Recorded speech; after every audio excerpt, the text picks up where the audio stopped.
വീട്ടിൽ വെറുതെ ഓൺലൈൻ ക്ലാസ്സും കണ്ടുകൊണ്ടിരുന്ന ഞാൻ എന്തോ ഒച്ചയും ബഹളവും കേട്ട് നേരെ വീടിൻ്റെ പുറകിൽ പോയി നോക്കിയപ്പോൾ കണ്ടത് ഇവന്മാരെയാ. 2-3 പേരുണ്ടായിരുന്നു കേട്ടോ. അപ്പോൾ ഇവന്മാരെന്താണോ കിടന്ന് കരഞ്ഞതെന്നറിയില്ല. അപ്പോൾ ഞാനോർത്ത് എന്നാൽ പിന്നെ എന്തെങ്കിലും കൊടുക്കാം. സത്യം പറഞ്ഞാൽ ഇവന്മാർക്ക് എന്താ കൊടുക്കണ്ടേന്നൊരു പിടുത്തമില്ലായിരുന്നു. അപ്പോൾ ഞാനോർത്ത് എന്നാൽ പിന്നെ ഇവന്മാർക്ക് കുറച്ച് ബിസ്ക്കറ്റ് കൊടുക്കാമെന്ന് ഓർത്ത് ഞാനൊരു പാത്രത്തിൽ കുറച്ച് ബിസ്ക്കറ്റ് ഇട്ട്, വെറുതെ ഇവന്മാരെന്തായാലും കഴിക്കാറായിട്ടില്ലെന്ന് തോന്നി. അപ്പോൾ കുറച്ച് വെള്ളത്തിൽ കുതിർത്തി നേരെ പയ്യന്മാർക്ക് കൊടുക്കാൻ തീരുമാനിച്ചു. അങ്ങനെ ഞാൻ ബിസ്ക്കറ്റുമായിട്ട് പോയപ്പോഴാണ് ഒരാൾ ഇവിടെ നിൽക്കണം. അവൻ എന്നെ കണ്ടപ്പോൾ ഒരൊറ്റ ഓട്ടം. അപ്പോൾ ഞാൻ എന്നിട്ട് നേരെ ബിസ്ക്കറ്റും എടുത്ത് അവന്മാരുടെ അടുത്ത് കൊണ്ട് കൊടുത്തു. പക്ഷെ അവൻ എന്നെ കണ്ട് പേടിച്ച് അവിടെ ഇരിക്കുമായിരുന്നു.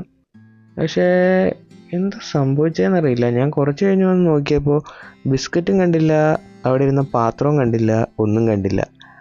ചെക്കൻ ഭയങ്കര പേടിയാന്ന് തോന്നുന്നു. സത്യത്തിൽ ഇവന്മാർക്ക് എന്താണ് കൊടുക്കേണ്ടതെന്ന് ഒരു പിടുത്തം